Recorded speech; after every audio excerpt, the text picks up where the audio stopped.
Welcome to the web series your psych friend.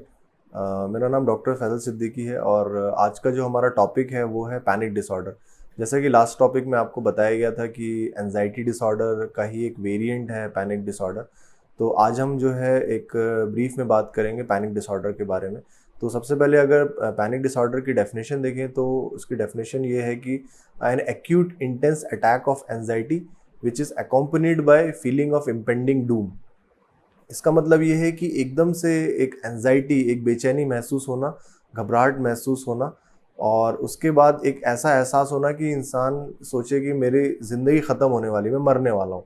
तो ये महसूस होता है और कुछ वक्त बाद ऑटोमेटिकली या तो वो ख़त्म हो जाता है या तो फिर बार बार जो है रिपीटेडली उसको अटैक्स ऐसे आने लगते हैं। तो ये एक डेफिनेशन है पैनिक डिसऑर्डर का। इसके बाद अगर हम देखें कि एपिडेमियोलॉजी की हमारे कम्युनिटी में कितना ज़्यादा ये है, तो उसके अंदर जो एक लाइफ टाइम प्रेवलेंस है पैनिक डिसऑर्डर का वो है 1 to 4% पूरी कम्युनिटी में जो है पाया जाता है। और अगर फीमेल्स की बात करें तो फीमेल्स में 2 to 3 टाइम्स ये जो है रिलेटिवली ज़्यादा कॉमनली मिलता है कंपेयर टू मेल से। एक जो मोस्ट कॉमन सोशल फैक्टर है जिसकी वजह से जो है पैनिक डिसऑर्डर होता है वो है डिवोर्स और सेपरेशन। कभी किसी लविंग वन से अगर सेपरेशन हो जाए या फिर शादी में जो है डिवोर्स हो जाए तो उसके अंदर जो है पैनिक डिसऑर्डर होने के चांसेस ज़्यादा होते हैं। जो मीन एज ऑफ ऑनसेट है पैनिक डिसऑर्डर का वो है 25 ईयर्स। 25 ईयर्स की एज तक मोस्टली आते आते जो है पैनिक डिसऑर्डर अगर डेवलप होना होता है तो लोगों के अंदर उसके लक्षण आने लगते हैं। और ऐसा नहीं है कि पैनिक डिसऑर्डर सिर्फ 25 ईयर्स के एज में ही आता है, उसके पहले भी हो सकता है और एक 60 ईयर्स के आदमी औरत के अंदर भी जो है पैनिक डिसऑर्डर हो सकता है। अब बात करते हैं एटियोलॉजी की। तो जो कॉजेटिव फैक्टर्स हैं पैनिक डिसऑर्डर के, उसमें हम देखते हैं 4 चीज़ों का रोल देखा गया है। तो फर्स्ट है ऑटोनॉमिक नर्वस सिस्टम, सेकंड है सेंट्रल नर्वस सिस्टम, थर्ड है जेनेटिक फैक्टर एंड फोर्थ है साइको सोशल फैक्टर। तो ऑटोनॉमिक नर्वस सिस्टम का अगर रोल देखें तो जो ऑटोनॉमिक नर्वस सिस्टम में जो सिंपैथेटिक टोन है वो उसमें परेशानी आने की वजह से जो है छोटे छोटे जो स्टिमुलाई हैं उसको भी जो है वो अलग तरीके से लेता है और बहुत फ्रिक्वेंटली जो है पैनिक अटैक्स आने लगते हैं। अगर हम सेंट्रल नर्वस सिस्टम की बात करें तो 3 न्यूरोट्रांसमीटर हैं जिसका रोल पाया गया है पैनिक डिसऑर्डर के कॉसेशन में, वो है सेरोटोनिन, नॉरएपिनेफ्रिन और गामा अमाइनोब्यूटारिक एसिड जिसको गाबा कहते हैं। तो इनके डिसरेगुलेशन की वजह से भी जो है पैनिक अटैक्स होते हैं। अगर जेनेटिक फैक्टर्स में बात करें तो जो फर्स्ट डिग्री रिलेटिव्स होते हैं जैसे माता पिता हैं, भाई बहन हैं, बच्चे हैं, तो इनके अंदर जो है अगर किसी फैमिली मेम्बर को पैनिक डिसऑर्डर है तो 4 to 8 फोल्ड जो है ज़्यादा चांसेस होते हैं उसको पैनिक डिसऑर्डर होने के, फैमिली मेम्बर को। साइको सोशल फैक्टर में अगर मदर के साथ में सेपरेशन हुआ है बच्चे का, अगर मदर की डेथ हो गई है या वो डिवोर्स हो गया, अलग हो गए हैं, तो उन बच्चों में जो है पैनिक डिसऑर्डर होने की संभावना ज़्यादा होती है रिलेटेड टू पैटर्नल सेपरेशन के। और जो फीमेल्स हैं जिनके अंदर सेक्सुअल अब्यूज़ हुआ है या फिज़िकल अब्यूज़ हुआ है चाइल्डहुड में, उनके अंदर जो है पैनिक डिसऑर्डर होने की संभावना ज़्यादा होती है। अब बात करते हैं क्लिनिकल फीचर्स की पैनिक डिसऑर्डर के। तो क्लिनिकल फीचर्स में सबसे ज़्यादा जो देखने को मिलता है वो पैनिक डिसऑर्डर का लक्षण एकदम से जो है स्पॉन्टेनियसली डेवलप होता है और 10 मिनट के ड्यूरेशन के अंदर ही एकदम से सारे लक्षण आते हैं और वो एकदम पीक में पहुंच जाते हैं और फिर धीरे धीरे करके ग्रेजुअली वो जो है लक्षण डिक्लाइन होते चले जाते हैं। जो मेजर मेंटल सिम्टम हमें देखने को मिलता है पैनिक डिसऑर्डर में वो है एक एक्सट्रीम फियर, एकदम बहुत तेज़ी से बहुत ज़्यादा डर लगना और एक ऐसा एहसास होना कि मेरा जीवन अभी ख़त्म होने वाला है, मैं मरने वाला हूँ। अगर फिज़िकल सिम्टम्स की बात करें तो उसमें दिल की धड़कन तेज़ होना, पसीना आना, सांस फूलना, गले में एक चोकिंग सेंसेशन महसूस होना, ये हमें जो है फिज़िकल सिम्टम देखने को मिलता है। पैनिक डिसऑर्डर मोस्टली जो है, जो पैनिक अटैक होता है पैनिक डिसऑर्डर के अंदर, वो तकरीबन 20 से 30 मिनट के लिए रहता है और वो ग्रेजुअली फिर जो है धीरे धीरे जो है रिजॉल्व हो जाता है। अगर कोमॉर्बिड सिचुएशन की बात करें तो डिप्रेसिव डिसऑर्डर के अंदर जो है कई बार पैनिक अटैक्स हमें देखने को मिलता है। इवन जो है पैनिक डिसऑर्डर भी जो है डिप्रेसिव डिसऑर्डर के साथ में कोएग्जिस्ट करता है। अब बात करते हैं जो इंटरनेशनल क्लासिफिकेशन है वो क्या कहता है पैनिक डिसऑर्डर को डायग्नोस करने के लिए। तो उसको 2 पार्ट में डिवाइड किया गया है। एक तो एक पॉइंट ए है, एक पॉइंट बी है। तो पॉइंट ए ये कहता है कि जो पैनिक अटैक्स हैं, रिकरेंट पैनिक अटैक्स हैं, वो रिपीटेडली किसी शख्स के अंदर हो रहे हैं, वो किसी ऑब्जेक्ट और सिचुएशन की वजह से जो है नहीं हो रहे हैं।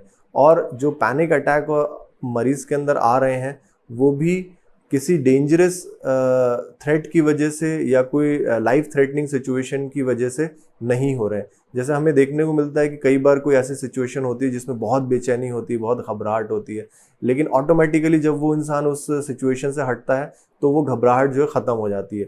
तो पैनिक डिसऑर्डर को डायग्नोस करने के लिए वो सिचुएशन जो है मोस्टली नहीं होनी चाहिए। मरीज़ को जो है ऑटोमेटिकली वो स्पॉन्टेनियसली अटैक्स पैनिक आ रहे हैं और उसकी वजह से वो परेशानी में जा रहा है। अब बात करते हैं बी पॉइंट का। तो बी पॉइंट ये कहता है कि पैनिक डिसऑर्डर डायग्नोस करने के लिए ये 4 पॉइंट्स होना ज़रूरी हैं। तो फर्स्ट पॉइंट जो है बी का ये कहता है कि panic disorder is discrete episode of discomfort और इंटेंस फियर, कि एक अजीब सा एहसास महसूस होना और एक अजीब सा बहुत ज़्यादा डर महसूस होना। जो सेकंड पॉइंट है वो कहता है इट स्टार्ट्स एब्रप्टली, एकदम से शुरू होता है ये। जो थर्ड पॉइंट है वो कहता है it reaches it's crescendo in a few minutes में ही एकदम पीक पे जाता है एंड डिक्लाइंस विद टाइम, धीरे धीरे करके जो है रिजॉल्व होता चला जाता है। जो पॉइंट 4 है वो ये कहता है इसके अंदर ये लक्षण है, इनमें से 4 लक्षण जो है कम से कम हमें मिलने चाहिए जब मरीज को वो अटैक आता है। तो उसमें जो फर्स्ट 4 जो है ऑटोनॉमिक सिम्टम्स हैं, उसके अंदर पैल्पिटेशन, स्वेटिंग, ट्रेम्बलिंग और शेकिंग, हाथों में कंपन आना जिसे कहते हैं, ड्राई माउथ, मुंह का सूखना, ये 4 ऑटोनॉमिक सिम्टम्स में से एक लक्षण होना चाहिए। जो चेस्ट और एब्डोमिनल सिम्टम्स है उसके अंदर उल्टी सा महसूस होना या पेट में अजीब सा लगना, सीने में दर्द होना, सांस फूलना और एक चोकिंग सेंसेशन महसूस होना, ये चारों में से एक लक्षण कोई एक होना चाहिए। Symptoms of brain and mind में हमें 4 चीज़ें देखने को मिलती हैं। उसमें एक होता है फीलिंग ऑफ डिजीनेस, कि एक चक्कर सा आता है मरीज को लक्षण में। और जो दूसरी चीज़ है वो है feeling of the realization and the personalization. The realization मतलब होता है कि एक रियलिटी से डिटैचमेंट महसूस होना, कि आसपास का वातावरण जो है एकदम से बदल गया है।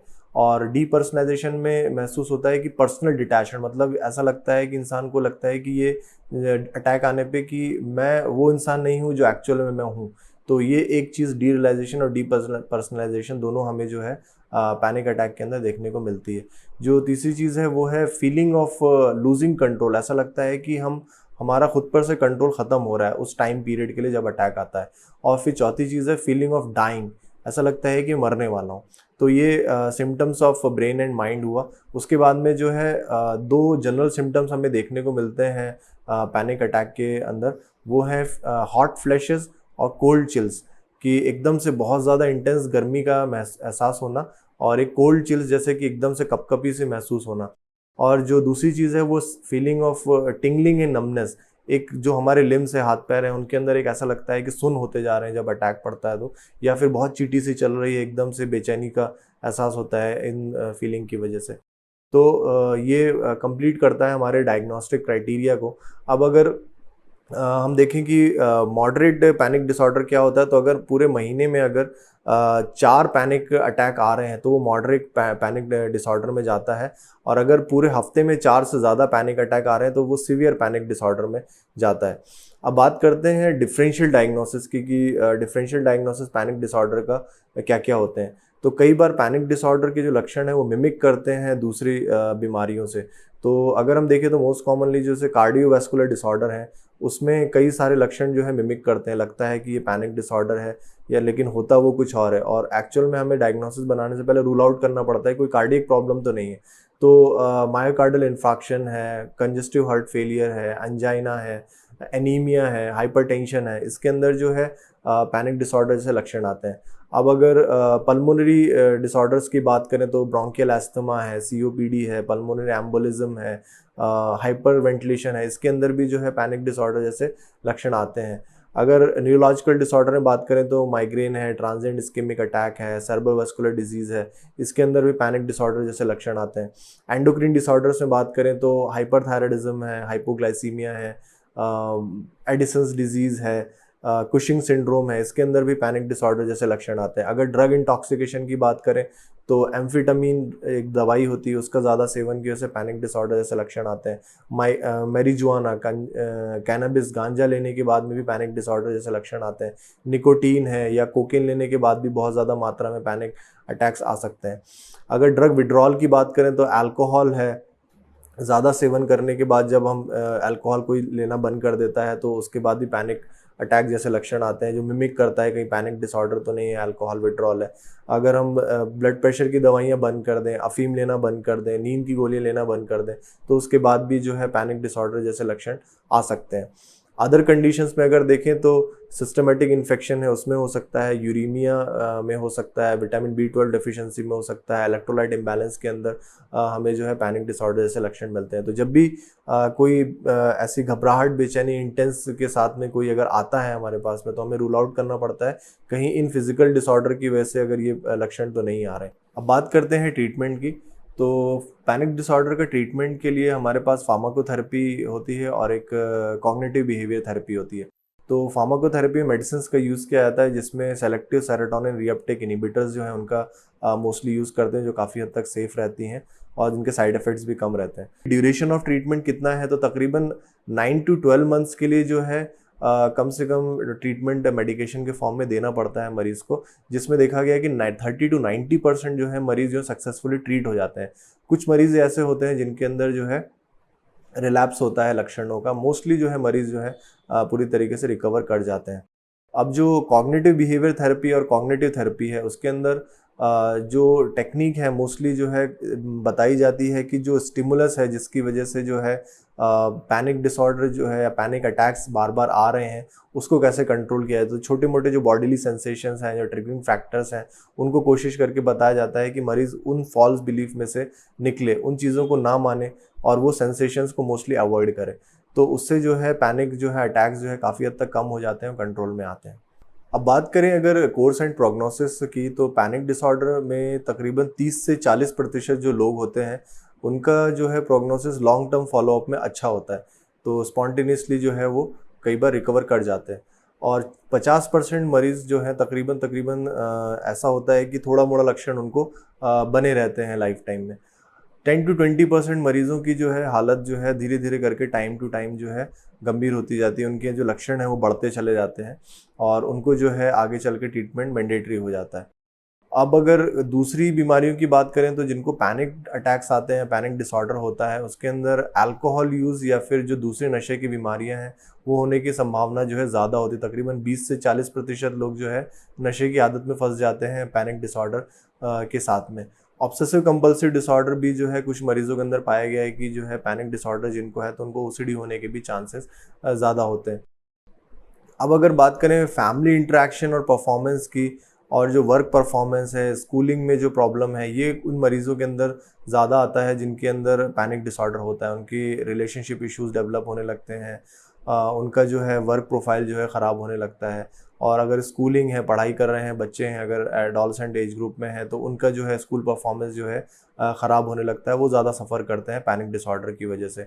जिन लोगों का प्री मॉर्बिड फंक्शनिंग मतलब बीमारी आने से पहले अगर उनकी अच्छी लाइफस्टाइल रही है, वो इजीली जो है चीज़ों को कोप कर लेते हैं, तो उनके अंदर जो है प्रोग्नोसिस रिलेटिवली अच्छा पाया गया है पैनिक डिसऑर्डर का, और वो इजीली जो है बीमारी से बाहर निकल आते हैं। तो आज का जो है टॉपिक हमारा यहीं पे ख़त्म करते हैं वीडियो, और इस चैनल को सब्सक्राइब करिए, वीडियो को शेयर करिए और लाइक करिए वीडियो को। ज़्यादा से ज़्यादा लोगों तक इसको मैसेज को और इस लेक्चर को पहुंचाइए ताकि उनको भी इन बीमारियों के बारे में पता चल सके। कमेंट करिए, अगर आपके कोई सवाल हैं तो उनके हम जवाब देने की कोशिश करेंगे। शुक्रिया।